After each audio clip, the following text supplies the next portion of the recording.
Despite what their moms told them, they just aren't talented enough for radio. Unfortunately, anyone can have a show these days. Sean. Well, I'm pretty hard to figure out sometimes. In fact, I can't even figure myself out sometimes, so don't you try to. Joe. You're an idiot. And really a disloyal person. This is the Cuse Militia.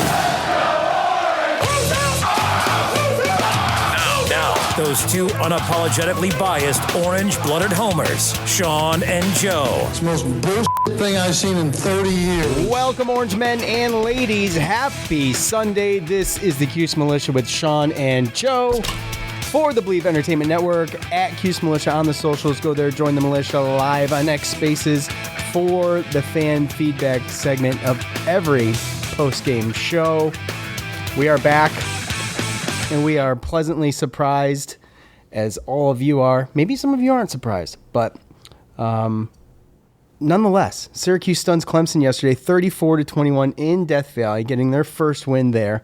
On the road, we'll see if this will be a statement win, something to hang our hats on. All I could say is I'm going to be rooting for Clemson from here on out to make sure that they make something of themselves this year. So some early aggressive play calling with Coach showing just how big his cojones are early on in the game, and we'll get into all that. You'll hear from us, and we'll hear from you in fan feedback. But first, let's listen to what Coach had to say following the win. First off, I want to just thank Syracuse University, our fans, alums, just everyone around that supports us, right? It means so much to come here and get a win, and I just feel their support all the time, so I'm so thankful for them.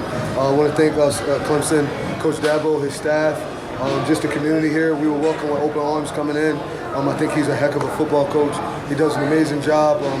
He's a guy that made me feel comfortable being myself, right? Feel comfortable just being me, and I appreciate what he does. I appreciate how he coaches the game and what he's done in this game for years and years. And it's a big thing for me to have an opportunity to come out here and compete against, Coach Sweeney, and then for us to walk away with a win. I'm in awe still right now about being able to come out here to Clemson and do that. But hat goes off to him and his staff. First class, everything. First class. And Miss Sweeney, thanks for the thing that you sent to my wife. They're just first class people. When did you decide you were going to onside kick? Coach Brumfield put the onside in early in the week, and him and Coach Jacobs, Manny Mark, and Will Cole, they were all just saying, when do we want to do it, when we'll go at it? I said, well, we'll just figure it out whenever we feel the time is right. And Coach Brumfield was ready to go for it. Coach Jacobs was like, hey, this is the time. Those dudes said it, and I was just like, all right, let's do it. I imagine Ricky saw them sort of leave early on their kickoffs, and it was sort of like strategic. You saw a weakness there? I don't know. It was just something that we wanted to do, right? I can't tell you all my secrets. They're not secrets, right? But it was just something that we just had to have the guts to do it when you're playing one of the better teams in the country. The last two marquee games you've had, Tennessee and Miami, your team fell behind pretty big early. Today you jumped in front. What changed with that start? Just trying. I think Coach Nixon and the offensive staff, him, Coach Johnson, and Nuns and all those guys, they just, that was the emphasis all week in practice, and me just following the lead of the coaches on our staff, right? They do a good job on offense and defense and being able to come out and stop and wanted to do things. And, the way football is nowadays, they were able to score early, right? Last couple of weeks we got down there, but we weren't able to capitalize. Today we were able to go in and capitalize, so that was good, and that played in our favor today. Coach, how did you feel Steve played, and can you give us an update on his... I feel Steve was amazing. It seems like he won't be here for a couple of weeks right now. I love Steve. I'm so thankful for all that he's done. Steve will always be the leader of our football team. We just got to support and rally behind him to make sure he's straight, right? I can't really talk too much about it because I'm not 100% sure yet, but I know, Steve won't probably possibly play next week, things of that nature, but he's fine, he's tough, right? That's our guy. But Ricky got in the game and he's able to play, so that was the point, getting two quarterbacks, right? So help us out. We saw Devin Grant come in today, obviously after missing 2 games, 10 tackles. Can you speak to the impact he had on your team today? Devin Grant's a dog. Devin was really upset about his first game performance because he had got dehydrated and he was a little sick before we played. He damn near had the flu, but he still played with it, and then he ended up hurting his ankle. So it was like everything goes. So he was still a little limping out there today, but Devin Grant's a dog, right? He was able to get back. I can't wait till he's 100% and you can see the real Devin Grant, but you start to see glimpses of it. Like every time there's big plays on the field, it's Devin Grant.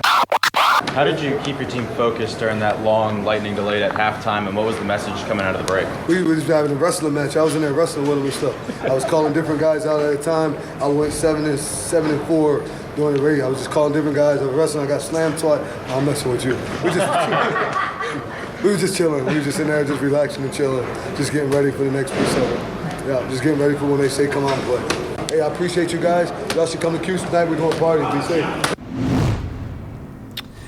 All right, so we take home a very dominant win on the road in our first ACC game of the season. It doesn't come without a cost in Steve Angeli, something we've been worried about, and I think that we mentioned, coming into this game, being able to keep him upright and safe. Although this was a non-contact injury, he had taken a hit earlier. A knee issue, came back, I think, after the weather delay with a knee brace, and unrelated to that, he goes out. So I guess we won't know the full impact of being without Steve Angeli for a little bit, but I will just say, nothing against Ricky Collins at all. I think he comes out, he throws a touchdown pass almost immediately. Ricky Collins, that is. And then we're going to get, once we get through this, we'll start at the top of the montage. But you could see why Steve Angeli is the starting quarterback. For me in particular, it was clear. And that's not to take anything away from Ricky Collins. I appreciate the fact and respect the fact that coach, according to him, and it seemed that way because they let him pass more than I thought they would, seemed to call the same game that they were going to call for Ricky coming in for Steve as they were for Steve if he stayed in the game. So the injury did not look good. Yep. And, I guess we'll find out later. It looked like an Achilles, I thought. Joe, I think you agree. I mean, he was soon, the first thing he grabbed was the back of his ankle, right? And when he couldn't walk it off, calf ankle. Yep. Yeah, lower calf ankle area.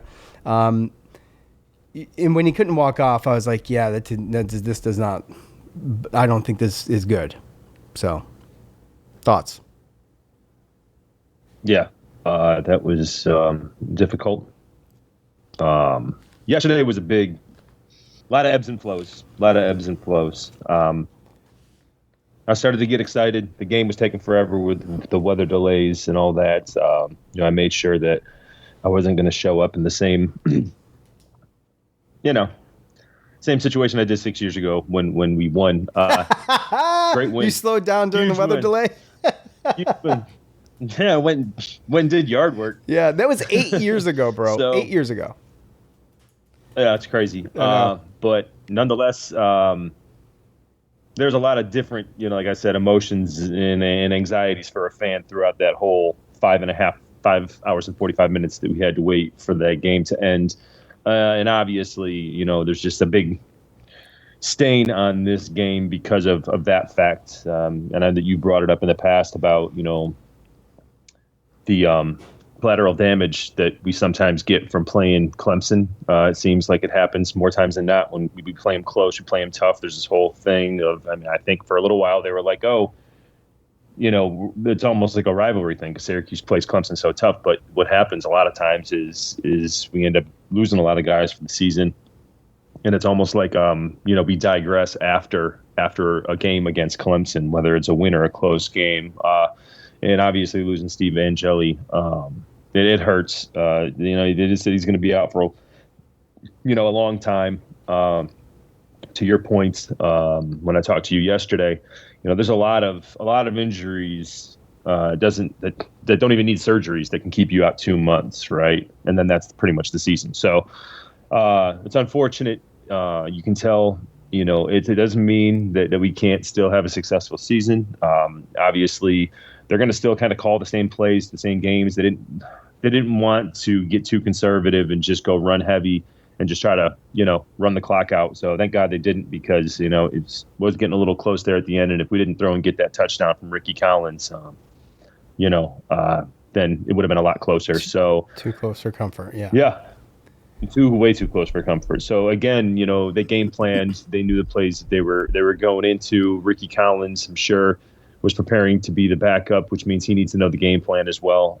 And it's in hindsight, and it's good to know that at least the coaching staff is confident enough with Ricky Collins to say, all right, go in, and we're still gonna do the same play calls. We're still gonna have the same game plan, because I know that in the past we haven't had that backup. In the past we've had to completely change our game, our play calling. Like putting our tight end. Yeah. Okay. Right. Exactly. Exactly. Right. Yeah. So, again, that's not to say that, the play calling isn't going to change in the future. There's things that, they said it before, there's things that Ricky Collins, that he does a little bit better than Steve Angeli. But again, I think, like, to everyone's point, I think we see why Steve Angeli won the job. But it was a competition all the way to the end, and we know that Ricky is going to be able to provide some running and stuff like that. And again, although we seemed like we did pretty well, on the offensive and defensive line in the trenches, there's not too many ACC teams that have defensive lines, front sevens like Clemson. So hopefully we can continue to run the ball successfully, and then his legs will hopefully help out in the future too. And everything else, confidence in getting the receivers the ball, that'll come. So unfortunate, but here we are. Yeah, it's unfortunate. And, Angeli was on pace, even in this game against this defense. He was on pace for a Kyle McCord touchdown game. Yeah, Kyle McCord type start to the season at the very least. Nope. Mm-hmm. And we all know how that panned out for us last year, to have that guy. And that first pass over the top, I think it was Jonte Cook. It wasn't the first pass, but it was the first drive. How beautiful that pass was. I mean, it was just like, it just, this would be the second year we had a pro type quarterback. And it's just too bad because of the pace he was on and what else he could have done this year. And I mean, I'm not trying to be macabre or I'm not trying to be a Debbie Downer, but I just don't know if he comes back when he comes back. So, all right, start. Go ahead. You got something to say to that? Sure. I was just real close. real quick. It was unfortunate because you started to see him kind of turn the corner with these receivers and with this offense, and they're starting to figure it out. It maybe didn't. We probably didn't see it until like the last 5-6 minutes of the UConn game, but ever since then, it was like, okay, this looks a lot like Kyle McCord. Started taking shots down the field. Receivers were making plays. Receivers are proving that reason why we shouldn't have been worried about losing all of the other targets that we did last year. Between Jonte Cook and Gill and Justice Ross Simmons and Dan Villari and the two running backs, I think that they've all filled in pretty well for all the players that we lost last year. So again, unfortunate. Could have been, I know, and it's almost like figures. That's how you feel about it. Tyler said something in a text to us last night was, it took 150 reps to get settled in, to your point, that's not to say that Ricky Collins can't do that, but here we are. We're going to be full-blown ACC play, and he's going to have to learn it in a tougher environment than Steve Angeli had to come to it in. So we'll see how it goes, and he might surprise us, and we'll just see. And to what you were saying a second ago, we have the talent. I mean, these receivers our offense, period, is a talented offense. This could have been, and still could be, one of the most potent offenses in the ACC. I mean, I was thoroughly impressed yesterday with this offense, and I was thoroughly impressed with the defense too. I thought they did a fantastic job. Absolutely just stellar. I can't say enough. All right. So let's start with the montage. Early touchdown. We talked about going out and punching Clemson in the mouth. And I mentioned the long passes on the first drive.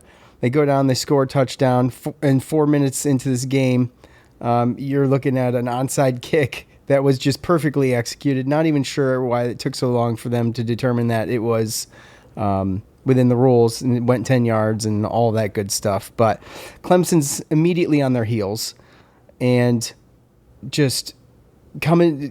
Clemson has had slow starts this season. It's been one of their problems. They've overcome one at home last time. And so you felt to some degree that the pedal has got to be to the floor, which is what I said during the preview. Like, just lead foot on the pedal. That's it. And that's what they did. And the play calling in the first half I thought was awesome. Yassine Willis was amazing, 94 yards. And, just it was coming together for them. And it wasn't just, to start the game. They didn't stop.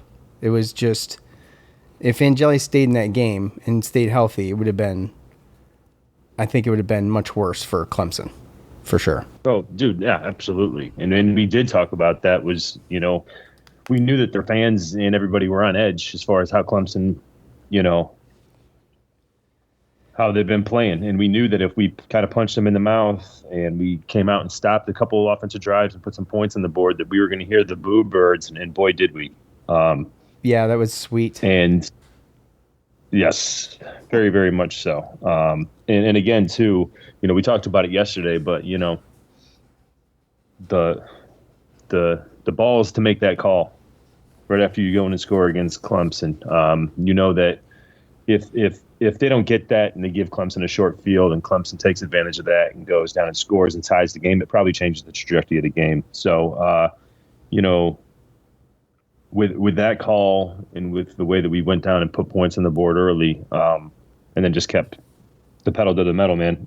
It was impressive. It was impressive how our offensive line, it seemed like we won the trenches. It seemed like we dominated in there. I would have never guessed that, we would have had 100 yards rushing at halftime, and that they were doing as well as they were. Yassine Willis breaking some runs, Will Nixon running hard. Super impressive, and I think it's exactly what we needed if we wanted to win the game. Fran Brown talked about we were going in there to win the game, not just keep it close. And, he coached like that, and you could tell that he had his team prepared. Yeah, absolutely. Devin Grant comes back. Like, we were all hoping that Devin Grant was going to come back, and boy, howdy did he.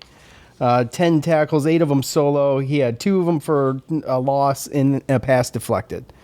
So the defense was gelling yesterday, man. I was so confident when Clemson had the ball watching that defense. I thought they looked like amazing. I thought they were great out there, and everybody was doing something. You got Kerr, who I think he had a pass interference penalty that prolonged. Ended up was that towards the end of the game, or was that the one in the end zone to end the half? I can't remember. Forgive me. I think that was it. It was which one? I think that was the one in the end zone, closer to the end of the half. Well, so, he makes. There was a couple. There was a couple, but dude, you could look at him as the guy that put this away. The interception at the end of the game was awesome. We only got to the quarterback once, but I'll say, they gave him enough fits, just in pressure and pursuit, that really just he was running for his life, and he's good at it, and he makes good decisions. But he was feeling it yesterday, even though we only got one sack on him. He was feeling it. We got a lot of pressure, and it was good to see. It's not always about just taking down the quarterback, although that's the best. That's what you want. But to have him rush out of the pocket, throw the ball away, or just make an errant pass is, and to have that be in his head, that is good enough. Yeah, well, I think that's the frustration that the Clemson fans have with Cade as well. Coming in, he was kind of up there as far as, Heisman winner this year, and everyone just they always just they think that the quarterbacks are going to grow. Cade, he plays tough, he can extend plays, he can run, but there's just some things that he just hasn't improved on, and one of them is the fact of like being able to stand inside the pocket and just throw. It seems like he needs to get out of the pocket, and when he's out of the pocket on the run, it doesn't seem like he's very accurate. And then yesterday too, I think that he got into a situation, I believe, where he felt like he needed to be Superman. There's a couple times that we stopped him on 4th down because he kept the ball. When if he gave it away, then they probably would have got the first down. So I can understand the frustration as far as Clemson goes as well. But that defense, just gave him fits. Like you said, Devin Grant all day long. Brahim Long Jr., although he did have the taunting penalty, he played well in what seemed to be, I didn't hear about it, but I didn't see Deuce Chestnut out there. So I don't know if he had an injury or if it was a disciplinary thing, but it seemed like him and Cornell Perry were in there making up for some of the safety guys. And they came in and they made tackles. Demetrius Samuels had 6. Their top 4 leading tacklers were all secondary guys. And 3 of them were tackles for losses. They had a couple pass deflections. It was super impressive. And obviously, we talked about the tackling and getting better at the beginning of the year. It's obviously getting better. And obviously too, got to give props to Gary Bryant and Antoine Delorier, number 5 and number 13. Those linebackers played a really good game. Delorier, I think, is just going to be an animal. Yeah. And his heads up play of coming in and punching the ball out. Yeah. Yeah. So, and again, and Davian Kerr, like you said, he got, I think last year, so what do they do? The NFL countdown thing, right? Where Randy Moss does the You Got Mossed from college games. Right. Last week, Darryl Gill's catch was on there. This week, Davion Kerr's was on there, and so was Justice Ross Simmons' first touchdown. So out there making some plays. We got some athletic players with some ball skills, that's for sure. Yeah, we go into halftime. So I told you, Joe, that weather delay at halftime kind of saved me being able to watch this full game because I had a freaking birthday party to be at 1:00. And I got there at 1:30 because I prolonged, trying to wait till halftime. And right. So I had about 3-4 minutes left for half. I paused the game. I go in, I know we're at halftime. And then you text me we're in a weather delay. And I'm like, sweet. That's awesome for me. So anyways, I got home just in time for that second half to start. And I can't imagine being a player and having to go sit in a locker room, and for how long was it, an hour and a half, something like that? 96 minutes to be exact. Okay, well, all right. Have to go sit in a locker room like that and wait that long and to try to stay loose or, like Coach says, relax, right? And you've got reports of Clemson going and breaking down the first half tape for an hour and a half in the locker room, and part of you's thinking, man, they're gonna come out and just will this thing home. And then Angeli goes out of the game, and things got a little dicey towards the end a little bit with some of the play calling for our offense and stuff, where I feel like we could have milked some more clock, and you could probably point to a couple other little things, but the weather delay for athletes has got to suck, and fans too waiting. And when we go back in the second half, and the game finally starts back up, you see, we mentioned the Boo Birds out there in Death Valley, and they are, a lot of them left. It was a very thinned out crowd, right?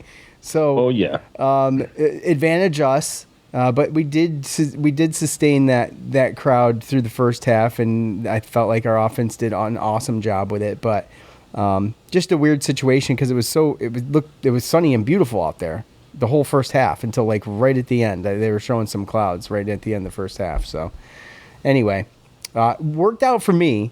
But I know if you're, like you said, you're trying to watch this game, and you go out and do yard work for an hour, right? And to try to keep your legs underneath you and whatever. But anyways, just a weird situation. It was. And then, when I looked at it, I know how the whole rule goes. It's half an hour after the last, lightning strike. You can go 20 minutes without a lightning strike, and then you get another lightning strike. Start over. And start over. So, I went ahead and I looked at the radar down in Clemson, South Carolina, and it looked like it was going to hang around for a little bit. So I was like, I got at least an hour and a half. So I went ahead and took advantage of that. Kept me busy, kept me not thinking about it, because, again, I was kind of right there with you. I'm like, this just gives, Clemson a chance to figure everything out and come out, get the ball, and possibly turn this game around. So, I was still nervous. And I thought really, coming out, you never really know those weather delays and who it's going to help and who it's not. I don't know if it helps Steve Angeli that much with his knee and with his injuries and anybody that's banged up, but, because you want to stay loose. But nonetheless, the most important drive to me was that first drive when we came out and played defense against Clemson. I said, if they come out, they score a touchdown and get this crowd back into it and, get the momentum, then this is going to be a long second half. And for them to come out, endure a couple, it seemed to be some outside pitches that they probably put together after looking at tape at halftime. They did it 3 times, I believe, in a row. And it worked, but then we ended up stopping them. And not only did we stop them, but we turned around and then we went down and, Steve Angeli hit Jonte Cook on a long seam, and we ended up scoring a touchdown. And it's just, those 2 drives to come out of halftime after that long of a rain delay and stop them and then turn around and then throw a touchdown. Dude, that to me gave me the confidence that, okay, we really got a chance of doing that. And really, when you look at it, and I listened to the ACC huddle this morning and everything, the ESPN commentators and everything, we kind of dominated the game. If you look at, they absolutely did. Look at the stats and everything. This wasn't like a fluke. Syracuse needed some crazy plays to win. They did a little trick play and everything like that, but for the most part, they handled the offense and the defensive line. Clemson had their plays, in on offense and defense, but it wasn't consistent. They didn't play complementary football, and this was probably the best game we played as far as complementary football goes this whole season. I think if you would have told me at the beginning of the year that the first most balanced, well put together fight for the whole game was going to be against Clemson, and we were going to win, I would have smacked you. Yep. You know what I'm saying? They played. They played a great balanced offense. It wasn't a defensive struggle while the offense was doing what they could. It wasn't vice versa. It was just a very well put together game from start to finish, and they did own it from start to finish. And I think that when you go down 10-0, your Clemson's offense, you go down 10-0 and you haven't even touched the ball. That's got to play a little bit of head games with you. They weren't expecting this defense to be able to do what they did either, and all of a sudden they're struggling. And then I don't want to say they were panicking that quick, but this thing developed into what was it at one point? Because they had scored 27 Wait, what was it? 24-7. It was 31-4. Well, it was 24-7 at one point before they scored right to end the half, pretty much, right? Right. Yeah. So I mean, Yep. that for them going into the locker room was obviously a big deal. So for them, but you think about being down 24-7, 24-14. Now you're going to come on. I mean, that's you're starting to chip a one touchdown like that, chips away at it. But it didn't stop Syracuse either. Like you said, they came out in the third quarter and they go down and score. We're biting our fingernails, going great. Another collapse, right? But it didn't happen. They stopped. Nope. Defense stopped them coming out of the locker room after that long weather delay, and they just held up. So, a tremendous job. I mean, it was awesome. It really was. I mean, I would have never guessed that we would have scored the first 4 possessions that we got the ball. Oh, right. Yeah, that too. Never guessed that we would have scored, double-digit points in the first 3 quarters. Yeah. I mean, at one point it was 34-14 going into the fourth quarter, and I still thought there was a chance that we could have lost. But, we just made enough big plays, stopping them on fourth down, making big plays on third down. Clemson was only 3 of 13 on third down and 1 of 5 on fourth down. Not to mention winning the turnover battle 2-0. So, yeah, I'm sure that there's probably good point. I'm sure there's Clemson fans that are probably a little upset at some of the penalties yesterday. I think that they thought that we got away with some, and I think I know that Dabo, he got asked during his presser about the roughing the passer penalties, and he basically said no comment. So to me, it made it seem like he didn't want to talk it up. But I mean, I don't know, man. To me, Clemson just looked like a poorly coached, undisciplined team yesterday. Right. Well, you have all that talent in I mean, obviously there was a late hit out of bounds on Nixon. That was a definite call. The second roughing the passer, definitely a roughing the passer. There was one that definitely was. Yeah. I mean, there was a second one where he came in and he hit his face mask, and then his arm went around his neck. That's you can't touch a quarterback's helmet, period. So, and I think the first one was probably the one he was most upset about. And to be perfectly honest with you, that's still a situation where, by the rule, I mean, he put his face mask in his chest. He stayed in between where you're supposed to tackle somebody. But the problem is that you're supposed to let up. You're not supposed to drive the quarterback into, because you look at it and he drove him into the ground to where his Angeli's head kind of whipped back, hit the ground, and his helmet kind of half came off his face. So, right. To me, that was all. I mean, those were all legit calls. Well, the one that was viewed for targeting, though, I felt like was targeting. Like he launched. Yeah. I mean, that's. I mean, I don't understand how. I mean, look, to me, it fit the definition of targeting. It doesn't matter. I'm not gonna sit here and bitch about it, but I'm just saying, for the sake of argument, that there was some things. I think we benefited from some calls. I think Clemson got lucky on a couple, and at the end of the day, I mean, how much can you bitch about the calls when before those calls even happen, you're being dominated? You know what I mean? We could talk about that type of stuff every game, right? Oh, you can, but I mean, those roughing that roughing the passer call. I mean, I think, and I forget which exact drive it was, but I mean, that was on a third down, I believe. I mean, that saved our drive 2 different times, right? I think we did end up, and I think we ended up with a touchdown. So, those type of plays, they are killer, but I just didn't think that they were so controversial. When it comes to launching and stuff like that, because somebody went low on Steve Angeli too, and I think that it kind of made him kind of come down a little bit more closer to the field. I think he was kind of falling down from the other hit, so it made it look worse than what it was. I don't think it would have been around the head if he wasn't kind of falling or whatever. So I could see a situation where you wouldn't call that targeting. That's definitely roughing the passer.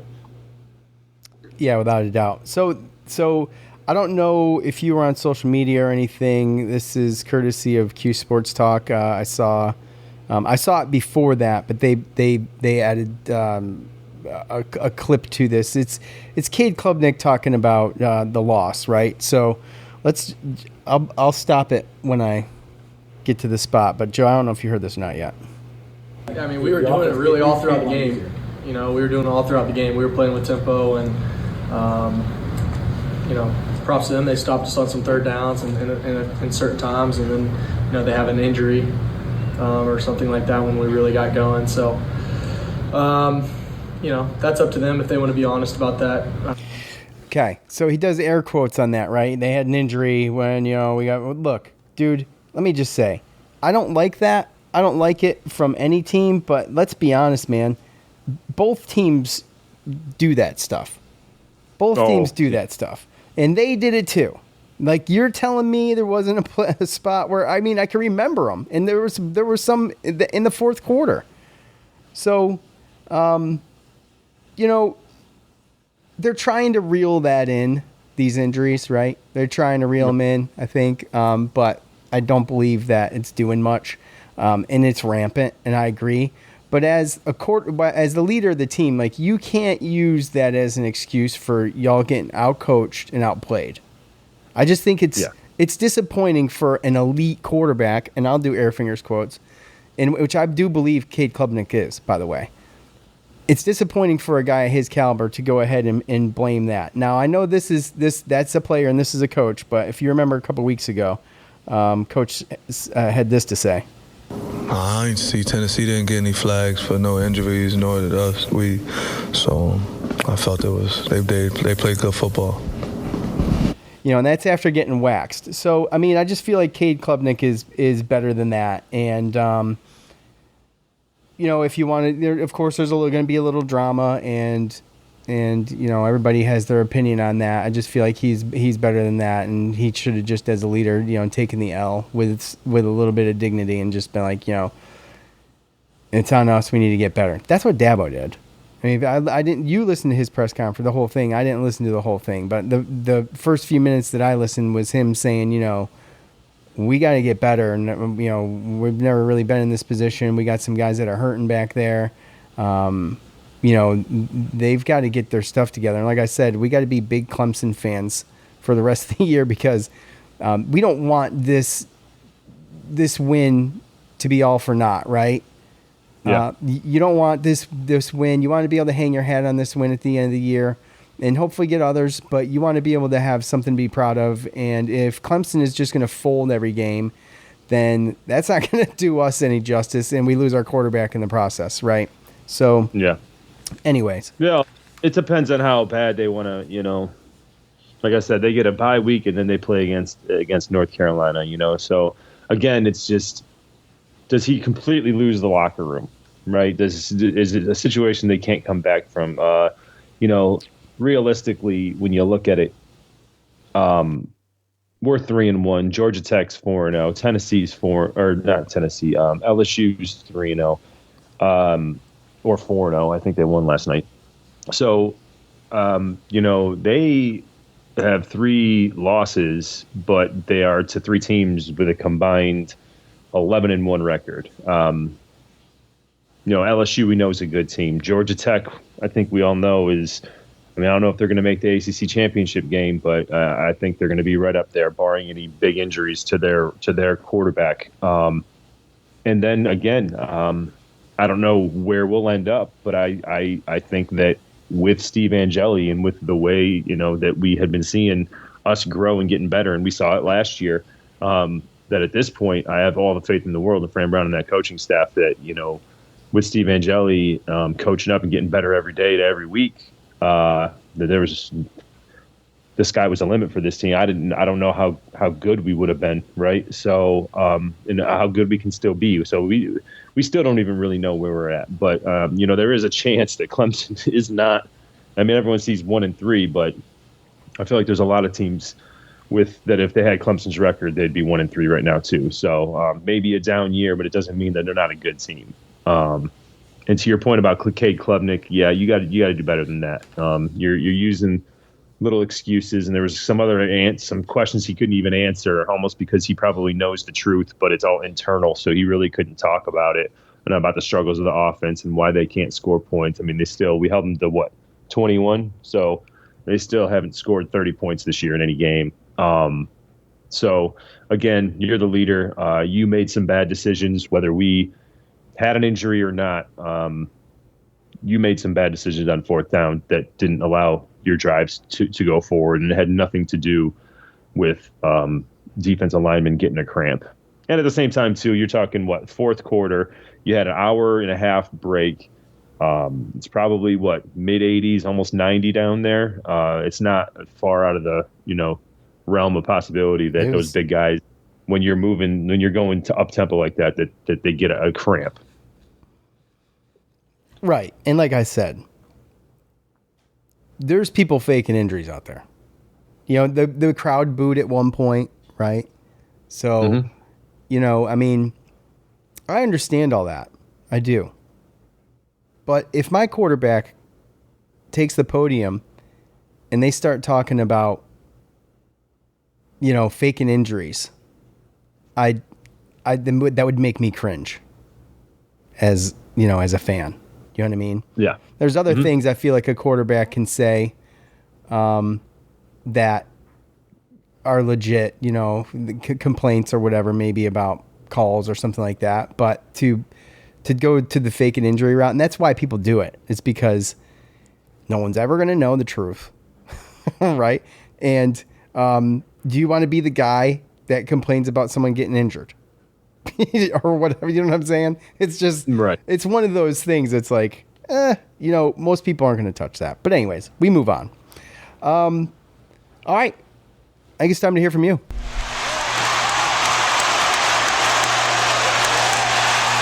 It's time to hear from you, the loudmouths from the Loud House. All right.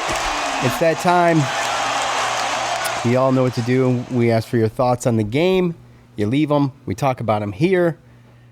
So, as always, I got Twitter. Joe's got Facebook. We are live on X, and we're ready to go. So, let's see. I'm just going to scroll real quick. All right. I'm going to just start at the top like I normally do. We'll get through as many of these as we can. And what'd you say, Joe? I'm looking at messages came out on Twitter 23 minutes ago. Pete Thamel.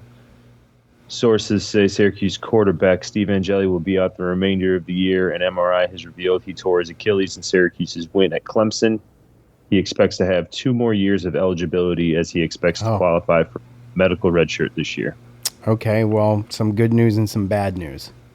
Some really bad news, but there's a silver lining. And so that's what we feared, I think. So, well, we'll see how this team can rebound going forward, man. Look, they got the coaches to do it. Like we've said before, like this team, this coaching staff, like I have so much confidence in them that every game is just an opportunity for this team, because I feel like going through last year, we could have beat anybody. We lose to Stanford, but we could have beat anybody. But we beat Miami, right? So, I don't know. I guess we'll just have to see. It sucks. Hope, I'm sure he's pretty broke up about it. He was visibly upset yesterday on the sidelines. There is a video of Coach talking to him and his mother in private after the game, and you just knew it wasn't good. So, anyways, should we start? Do you have anything to say about that? The Angeli? Yeah, that we haven't already. I mean, it's unfortunate. I just think that it's a situation where at least, like, to your point, it did happen within 4 games, so it sets up to where he could have a medical red shirt. So, some good, some bad, but to your point, it's almost like a new season. So, 1 week at a time. I'm sure these coaches will figure something out. Right, and as mentioned, it just took a while to get where it took three games to get it to look the way it looked yesterday. So for Steve Angeli in that offense. So hopefully we can advance this thing a little quicker than that because we're going to need to. But we'll just stay positive and see what happens. All right, let's start with at Joe Catskill. The Orange executed the game plan really well, keep the Clemson offense off the field, and were aggressive throughout the game. Very concerned we lost our QB. Yes. Yes. You heard Coach say during an interview during the game that that was the idea, right? He wanted to keep the offense off the field, and they did an extremely good job of that. I don't know, what was the time of possession, Joe? I remember the first half was drastically different. What did it end up being? It split. Did it? Okay. Yeah, it was pretty much around 30 and 29 or 30 and a half and 20. Yeah, 30 minutes, 40 seconds, 29 minutes, 20 seconds. So, okay. Clemson had the ball a lot in the fourth quarter. At Theo Cuse, I don't think I will sleep tonight. This is absolutely incredible. I feel bad for Steve. Hope this injury isn't that bad, but I thought Collins did a great job in backup. Fran Brown is always a legend. Yeah, like I said, I was impressed with the fact that, and I respect the fact that as well, that they had, like you said earlier in the show, Joe, they had him throw that touchdown because we needed that sucker when Ricky Collins came in and threw that touchdown pass. And that was Justice Ross Simmons, I believe, right? And he was like not thinking that. I mean, he wasn't really looking until he was looking, and the ball just landed on him. So, at the end of the day, we scored the points, and that was a much needed touchdown. And at the time, hoping to be a little confidence booster for Ricky Collins too. So, yeah, I mean that's pretty much all you can hope for, right? It's probably pretty tough and nerve-wracking to come in and have to deal with that. Your first real big game snaps. So, yeah, could have done better, could have done worse. So, but he's gonna have his opportunity. So we'll see. Right, exactly. And I mean, there was a point in time where fans were calling for it and they want to see it. Well, you're going to get to see it. So,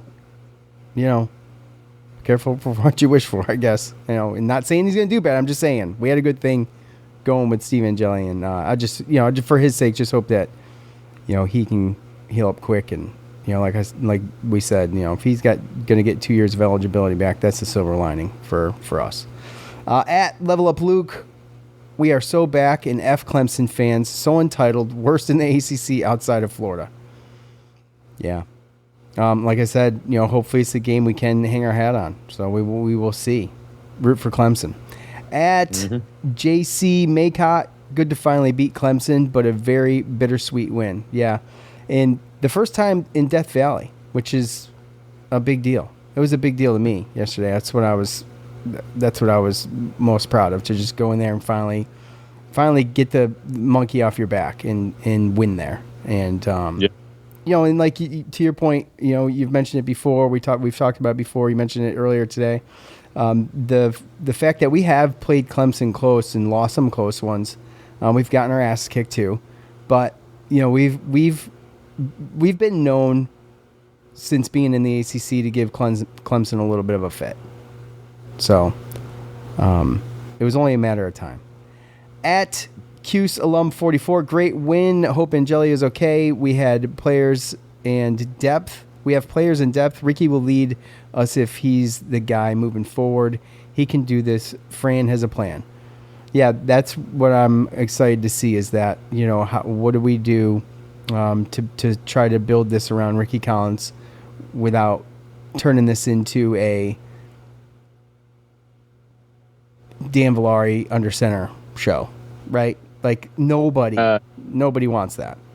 We're not going back. Oh no, I know we're not. And to Coach's point, he said, well, that's why we got 2 QBs, right? I mean, he said it. So, and if it came down the way it came down, hold on, excuse me, my son's calling me. it came down to the wire between the two for the starting spot. So I have to imagine that, they see something in this kid. They'll figure it out. Yeah, and go ahead. Yeah, that's the one thing I think that if anything with this game and just moving forward since last year, I know that when Dino came in, he won a couple big games against a ranked. There's a Virginia Tech win, there's a Florida State win, even though I don't know if they were ranked or not. But with the Miami win last year, the Clemson win this year, obviously we have more chances to beat other good teams. It's just, if anything, it's just looked like Fran's figuring out with the coaching staff, they're getting more comfortable, and that he's going to have his guys playing for him.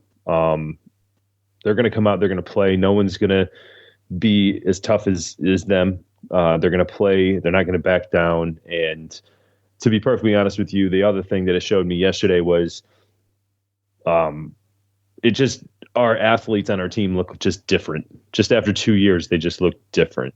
The way that they handle themselves in the trenches. When you look at your top 5 tacklers from yesterday, 2 of them are true freshmen with Demetrius Samuel and Antoine Delorier. And then you have a Brahim Long that came in and played a lights out game for Deuce Chestnut. He's a sophomore.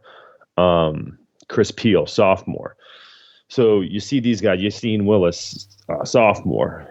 Jamie Tremble, I think he's a sophomore or he's a redshirt freshman. How about Jamie Tremble, by the way? Yeah. Dude. I mean, they keep talking. He's going to be good.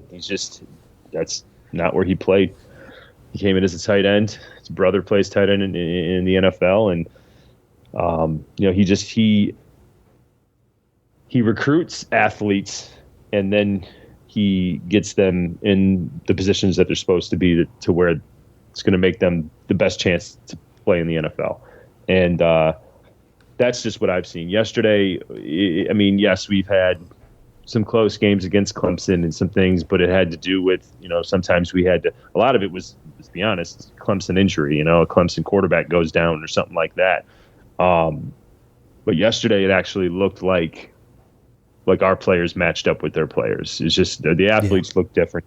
And, it's only going to get better. His recruiting class next year is really good as well. And obviously he's pretty good at getting those transfers to come in where he needs to see fit to. So that was the big thing that I saw, was that for the first time it looked like, those type of recruits that Clemson has, it looked like we have the same kind of guys. And they're young and they're making plays. And obviously it's good look for the future.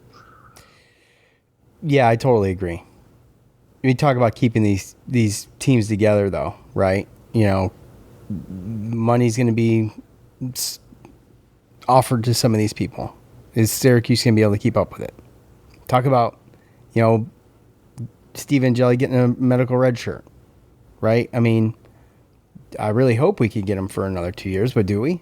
I mean, you know what I'm saying? Like, I just don't count on that stuff anymore. And that's why, you gotta do with what you can with the guys you got and try to plan for the future, obviously, but don't put all your eggs in that basket necessarily. I mean, there was comments about criticizing Dabo for, not going into the transfer portal, right? I mean, Clemson's got the money. I don't know why he'd be so hard-headed about it, but I don't know if that's their issue, but I'm just saying, if you gotta be able to play the game and prepare for anything, because there's just not a lot of loyalty. And when I say there's not a lot of loyalty, I mean there's none. Yeah, well, then again, there's a really good podcast that Fran Brown was on. It's called I Am Next, and it was about an hour and 10 minutes long. I listened to it the other day. It came out 3 days ago. And he explains that stuff. Those guys talk to him about the money and about all that kind of stuff. And, Fran Brown, he talked to him about how, we ain't got money like that.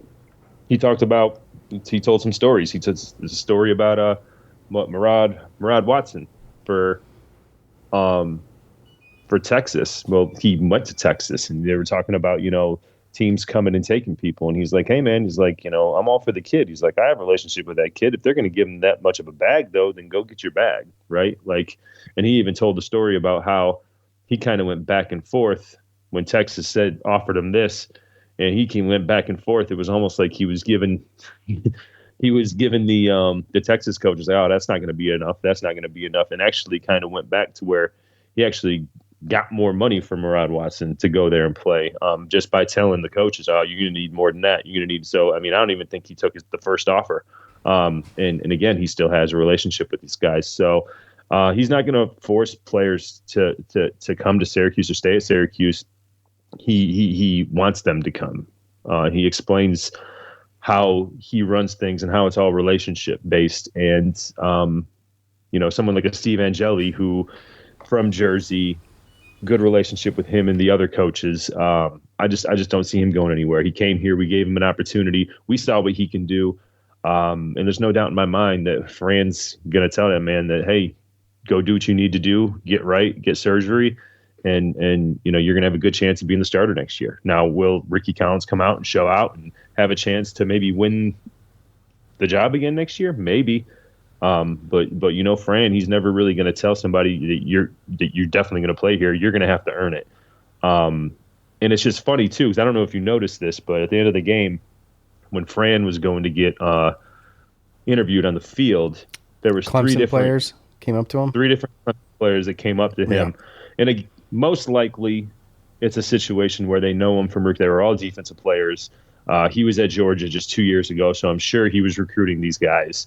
But just the level of respect. Yeah. Right. I mean, I saw stuff on social media all day. Oh, they're gone. Oh, Fran Brown's colluding this and that. And, but I don't think that's just those players have shown him, respect and the players, he's a real one and they respect the guy and, just things like that. And the way that Fran just always stays himself. I mean, that to me, that's just proof that he's got this program going in the right direction in the culture. And, I think the guys are going to want to stay. Yeah, well, that's what we've talked about many times about building the culture, right? I mean, it's an underestimated thing to have a place for what he's building. It's underestimated to have to be at a place with a culture that is just that good, and you can tell. I mean, but everyone's talking money and throwing around this and throwing around that. How many players are being told they're going to get this money and then they go and then they maybe don't perform and then they don't get the money that they're?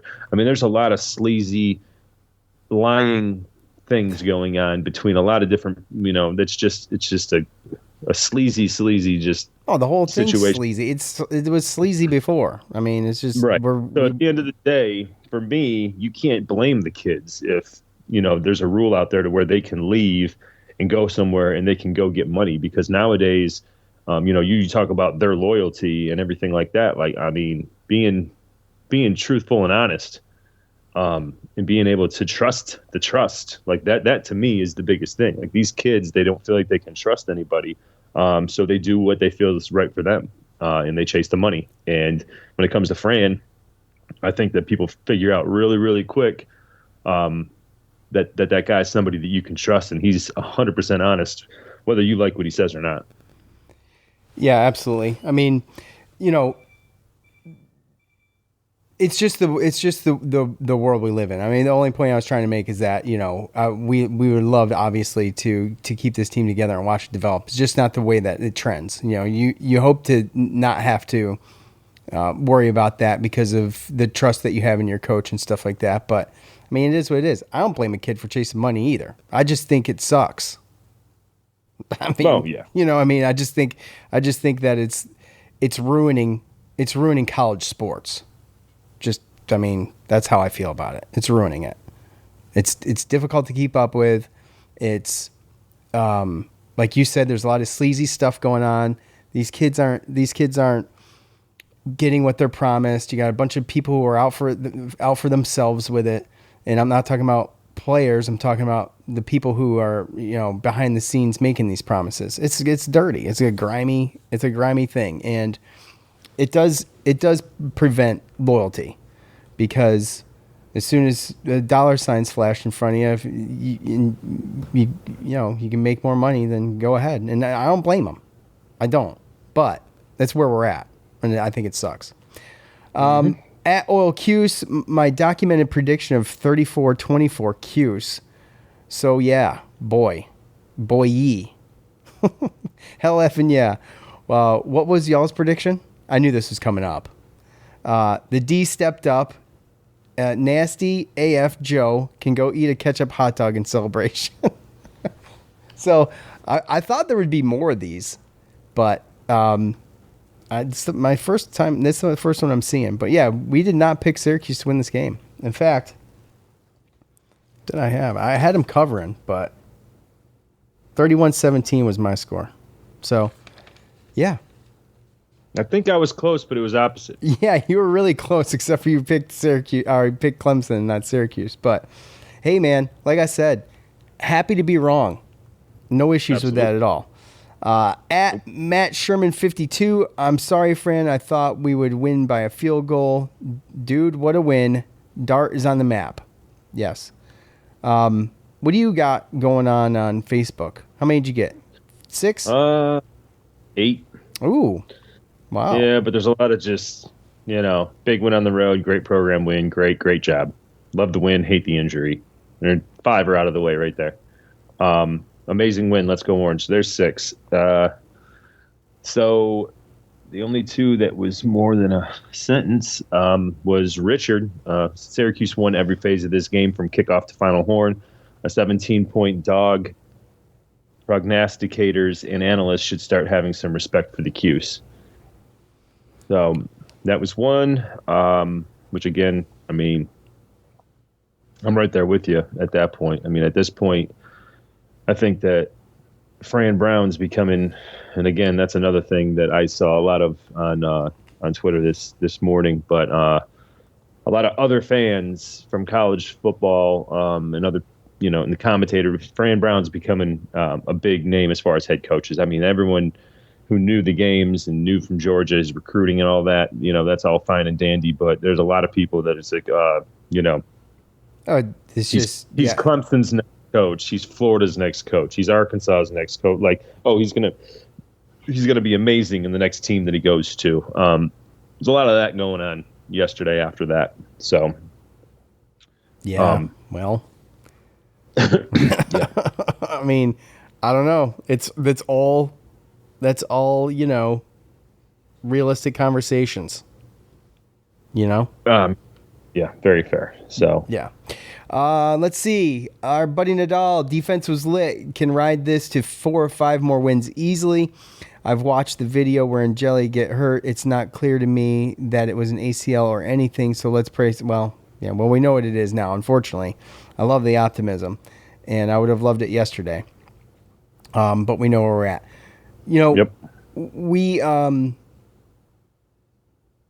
just got to hope that they do ride this, that they do ride this and gives them confidence to be able to do what they need to do to pull off some more wins. So, we'll see. We're 3-1.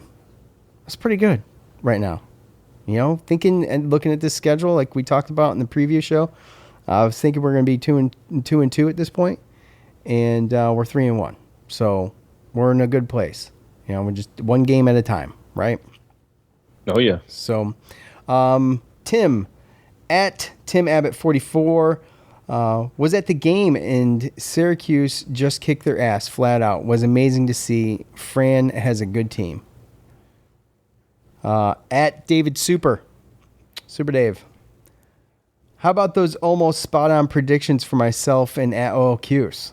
Oh, we'll have to go back and look at David's. I can't remember it, but yeah, then you gave Patrick props there.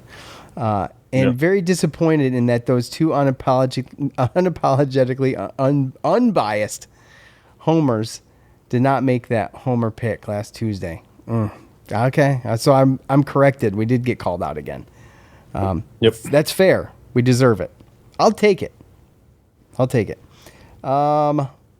Speaking of David, he asked in the in the spaces. He said best true road win since ? I think hold. I think we need to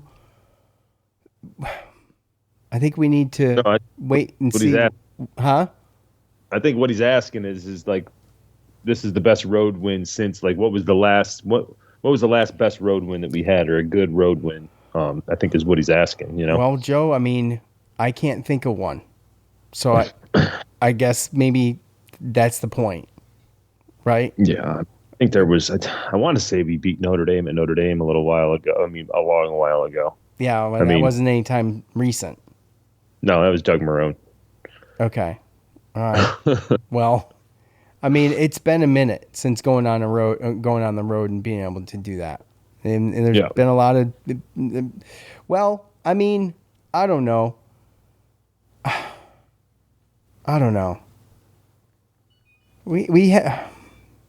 I wouldn't call the Virginia Tech win a couple years ago at Virginia Tech. I guess that could have been one of the bigger ones recently. If you remember, it was like a last-second win, touchdown too. And to go in that place is historically difficult, and those fans there make sure they make it difficult. So I don't know. I mean, that was a pretty good one. But yeah, I saw a stat today that said that this is the worst loss that Clemson's had against an unranked team since 2001. I want to say it was 2001. Maybe it was 2011. Yeah, I think it was like there's I saw a couple of things similar to that too. Let's see. I don't have much more on Twitter. I was just looking at the spaces. The other side, Matt Sherman. The other side of it too is if there's a stud in the portal, Syracuse could put that hat in the ring for them. Yeah, that's true. I mean, I'd be money to DJ Lagway portals. Yeah, I mean, there's always that. I think that it comes down for me is that that guy hasn't impressed me that much this year, but well, I mean, it's not just that; it's the money factor, right? Syracuse just doesn't have the money other schools have. You know, right. What we got with Steve Angeli is a steal. What we had with Kyle McCord is a steal. I mean, I feel like, you know what I mean? You know, it's just makes it difficult for schools like Syracuse to compete in this kind of arena. Right. You know, well, I mean, but it's not even a compete thing. Like Fran wants to get his guys. He doesn't want to get a diva like Nico or like some of these other guys. Like they go and they get a real big bag of money. And they think that they're entitled, and he says it all the time. Like, I want them to come here. He needs to be able to trust them. They need to want to be there. And if they're just chasing, so I think that's part of it, right? Like, he's never going to spend that amount of money because at the end of the day, that doesn't align with the culture that he's trying to build. And you see that the recruiting's still going up. You know, the type of athlete that we're getting is getting better, and then it seems like the coaching is getting better every week. So it's just sometimes those type of players, it just doesn't make sense to come. Not doing it wrong, like he's a great talent, but sometimes those type of guys, you know. There's a reason why. I mean, part of it is money, but also, like, again, he doesn't want to get in there and have to compete. He wants the guys to come there. He wants the guys to want to come to Syracuse, not because of money or any other reason. Right. And yeah, in pre-NIL, I mean, you think about what could Fran Brown do? Right. Do you know what I mean? Like, it would be so much more. Fran Brown would be so much more valuable to a Syracuse pre-NIL because you're looking. That's where you saw him build from not even coaching football when his football career was over to being a coach at Temple, Rutgers, Baylor, all the way to Georgia, and the number one recruiter. Now, don't get me wrong, when you get to Georgia, but obviously he had to prove his way to get there. Yeah, and every one of the stops. I mean, I remember when Temple was good not too long ago.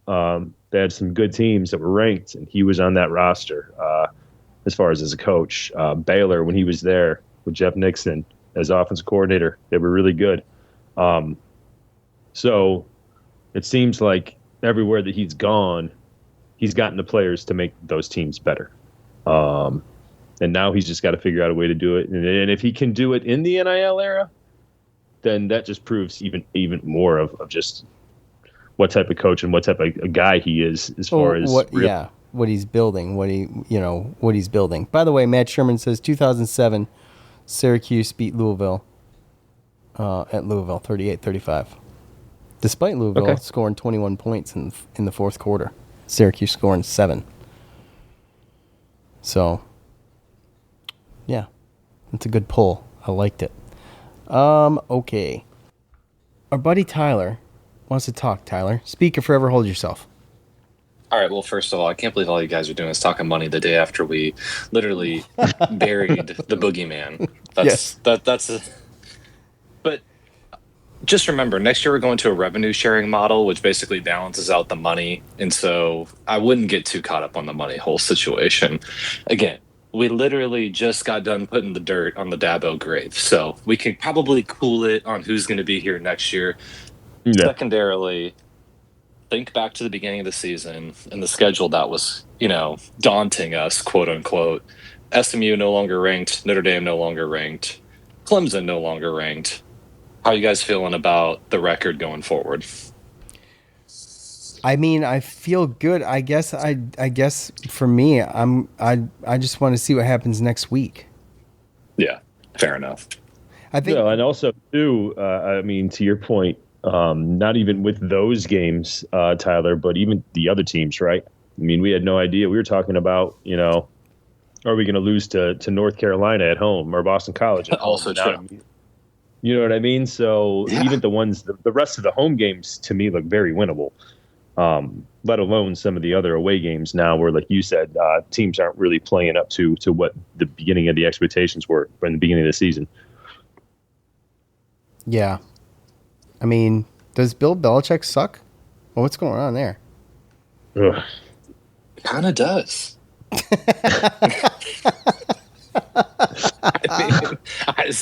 It just kind of seems that way. And, to think that I actually believe that we have the best coach in the conference now, for better or worse. I mean, Norvell's got, to your point, up until this very moment, the unlimited budget that will kind of, again, smooth out next year when you can't just give guys no-show pay jobs, which is what NIL was. And so, I'll be curious to see how Florida State continues and all these other schools. But, like, Cristobal, again, besides the fact that he brings in the number one class every year, probably one of the worst in-game coaches in the country. So, I'm thrilled to be where we're at and to have kind of this blind faith. And so to me, that translates into the quarterback room. I think that, like I texted you last night, I think it'll take about 150 reps of Ricky in game time, which is not ideal, but he will settle in. I think he's got a lot of talent. When I saw him in the facility, he's a much bigger guy than I thought he was. And so, so long as that we can kind of, again, tailor the run game to where we can include him a little bit in there and not take these 20-yard, only throw the ball 20 yards downfield, because I think that JRS and Jonte's strength is catching it in stride 5 to 8 yards downfield and then just burning everybody down the field after that, as we saw. And I think that Nixon came out with that game plan in the second half. And as long as we can keep doing that and then, just cool it in the fourth quarter and run out the clock, then we got as good a chance as anybody to go to Charlotte, man. I mean, it's it's a lofty goal, but I mean, shoot, dude, and I'm really curious to see what the grades for Demetrius Samuel and Delorier were from a PFF or ESPN, because it's so incredible. It's from when I was there 2 weeks ago till now, it's a completely different defense. Yeah.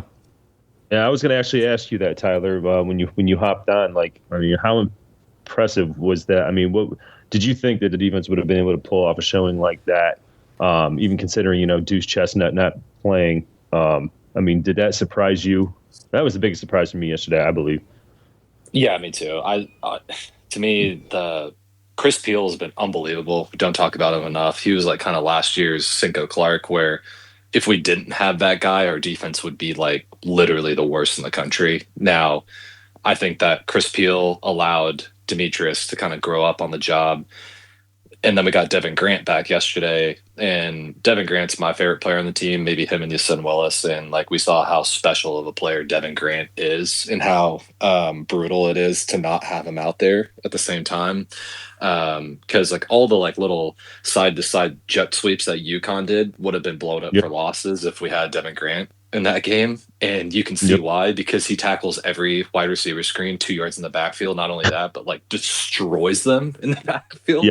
And so in the linebacker play is so, it's weird to say because like we had Marlowe last year and Justin Barron, but we're playing better as the year goes on. Like I think it's just more so the guys that are here now fit the model of what Fran and Elijah want to do. And there's something to be said about like, even if you have talent as a football coach or as a GM in pro, if the guys that you have aren't suited to play the type of defense or offense that you want, it doesn't matter because you still, fit in the, the object in the opposite, sized hole. So I'm really proud of the way that the guys have grown up on the fly because it's a very, very hard thing to do.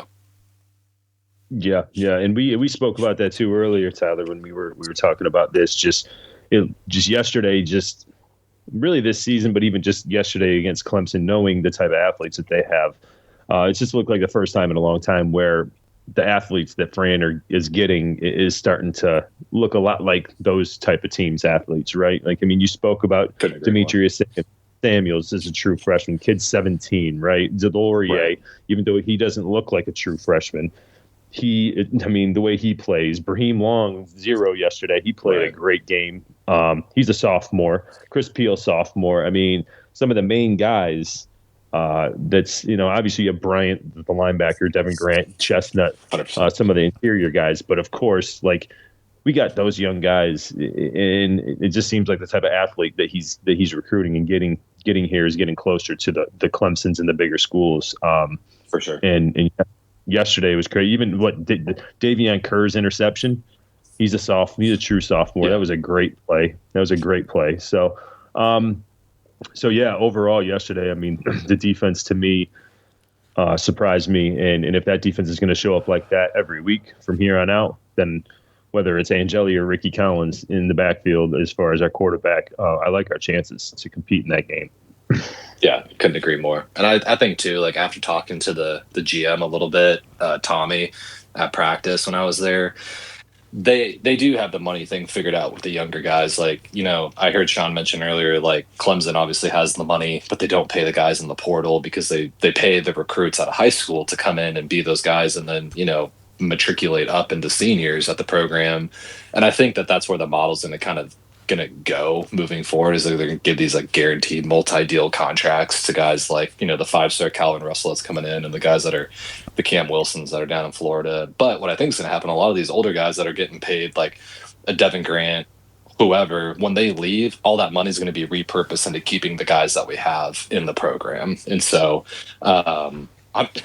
it just makes me so excited, man. Like, think about in 3 years if all the same defense is still starting there. Like, and they have 3 years of battle scars to go out there and just be like, no, actually, we're the best defense in the ACC and a top 10 defense in the country. Yeah, they were impressive yesterday. Like, from all the, like, we go from the whole section of fan feedback was flooded with our defense sucks against Colgate to 1 week later playing Clemson and just playing lights out.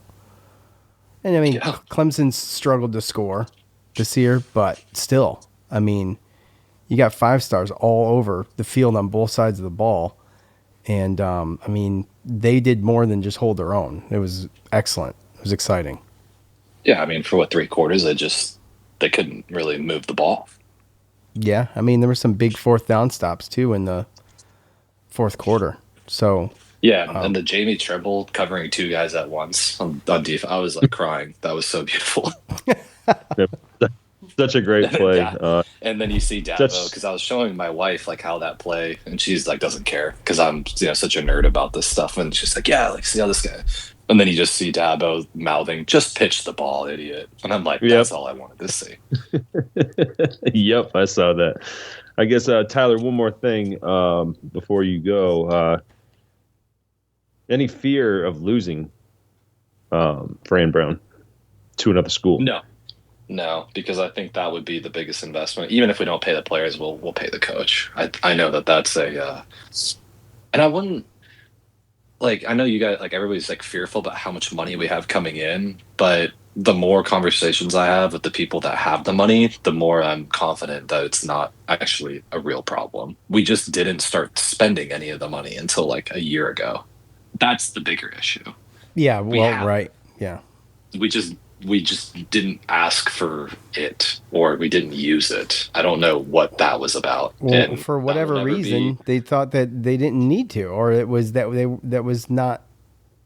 I don't know, that they just weren't going to go that route, or that they were too good for it. I have no idea. Yeah, who knows? Well, I'll let you guys go. But as I said in the preview, every year we could go 1-11 as long as we win one game, and that game was won yesterday. So I leave you. So with you're that. good. Okay. I'm good. All right, brother. Talk to you, man. Thanks, Tyler. Hi, bud. I mean, yeah, he hates Clemson. That dude hates Clemson.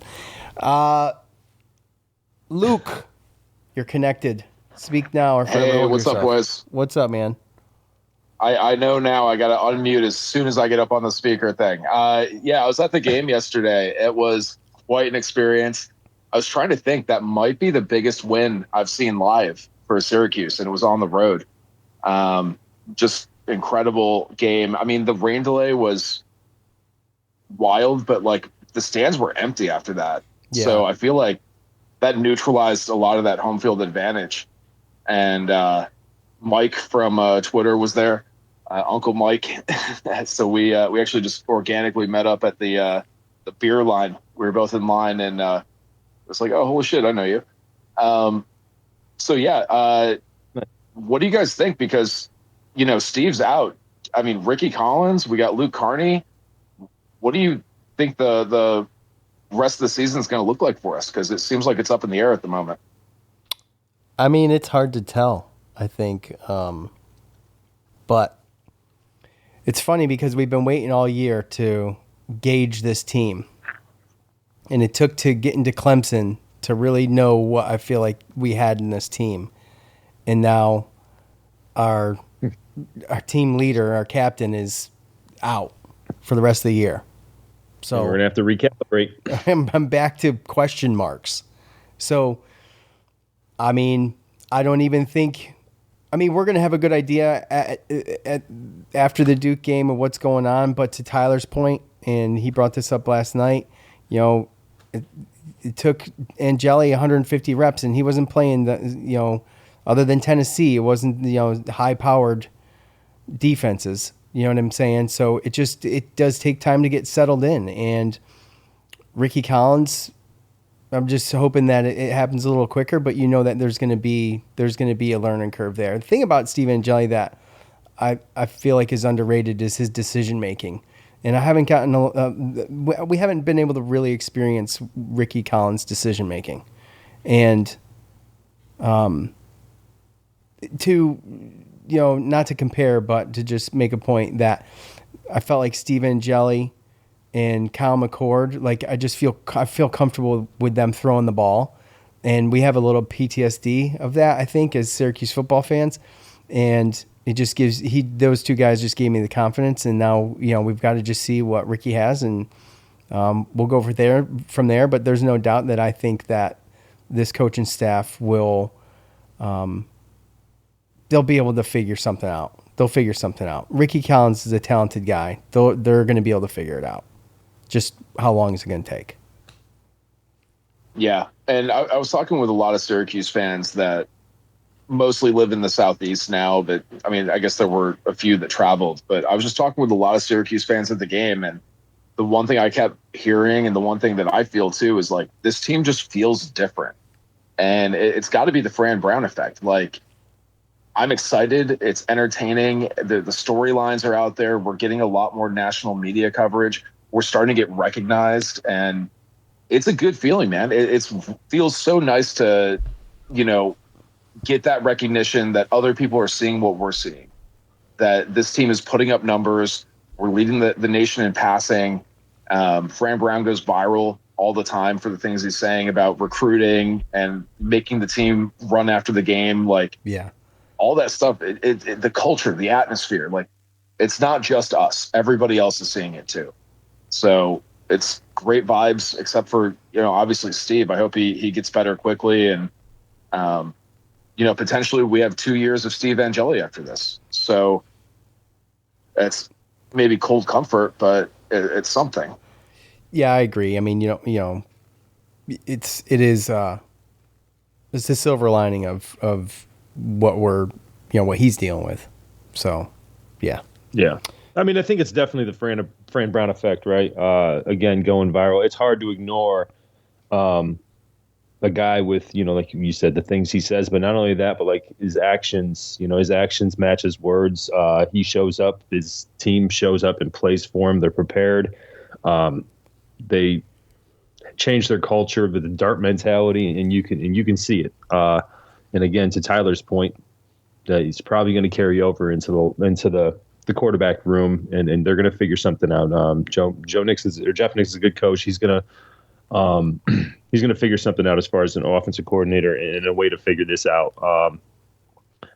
So yeah, I guess my only thing is again, I mean, I know Tyler's answer, but I mean, I just hope that this doesn't come down to a hindsight situation where you look back 5-6, weeks from now and say, would I have taken a Clemson loss to keep Angeli?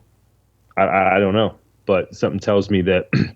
And Fran, I trust at this point because he hasn't given me a reason not to. Thank you, Luke. Appreciate you, buddy. Yep. Appreciate it, boys. All right, bud. Take care, man. Don't be a stranger. Yeah, and I think that, Joe, that's a very good question. It is a very good question. We're not going to know. So this football season has been crazy, man. I mean, that's all I can say right now. It's just been crazy. It's weird. But like I said, no, I trust the coaches. We'll see down the road if you trade one for the other. It doesn't matter because we got what we got, but it's definitely something to think about if down the road when we see where we're at. But I got faith. I got faith. So. Oh, me as well. It's one of those things where, again, it's just crazy how I was thinking about this team with 5 minutes to go against UConn versus how I was feeling yesterday at halftime. Yesterday when we came out and took a 31-17 lead, it was just kind of like I felt, okay, that UConn comeback was kind of that turnaround game. We turned around, came back late, made a miraculous comeback, and I thought that was going to be the turning point of the season. And I think yesterday, for our first half, we saw what we could potentially be for the rest of the season, and I was getting really excited about it. And then with one little slip on the grass and kind of took it away. But again, I have faith in Fran Brown. Yep. This isn't the olden days where Eric Dungy goes down or Garrett Schrader goes down. And you have nothing. Then you got, I mean, don't get me wrong, Zach Mahoney, he went out there and battled, but I'm pretty sure he was like a preferred walk-on or something like that. So it's a long ways with talent and depth since that time. Faith is belief without evidence, John. I don't know if anyone's ever told you that, or if you've ever heard that before, but I did. I heard it from Dino. Yeah, I know, Joe. I know. That's my point. I'm living it. We're living it. Right. Cakes are baking every week now. We got all kinds of cakes.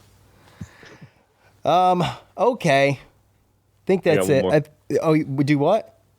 I mean, I got one more. I just want to, okay. Is it our boy? No, he didn't get on there. Damn. Yeah, right, well, Dave. I think Dave Raleigh, I think that's the litmus test, and we have a good team. Clemson might not be Clemson this year, but it's still got top 25 talent. To march in there and beat them handily in their own house is a testament to this team. Yeah, absolutely. I mean, that's kind of where I'm at. That's a realistic, well-grounded take, because, and that's why I'm a little bit nervous about what they might do for the rest of the season, because you want them to go out and start clicking, so that it justifies this a little bit, right? So. No, yeah. I mean, we're going to see the next 2 weeks. I mean, it would have been nice to get a timely, like Clemson right now at 1-3, they're getting a timely bye, and then they get to play North Carolina. So if they're going to turn around their season, then I feel like that's going to be a good help, right? We got Duke at home next week. I think that we're going to have a big crowd. Duke won. They beat NC State last night, but I mean, Duke's defense gave up 535 yards. If NC State didn't have 4 turnovers, they would have won that game. So, yeah, they had 364 yards passing and 171 rushing.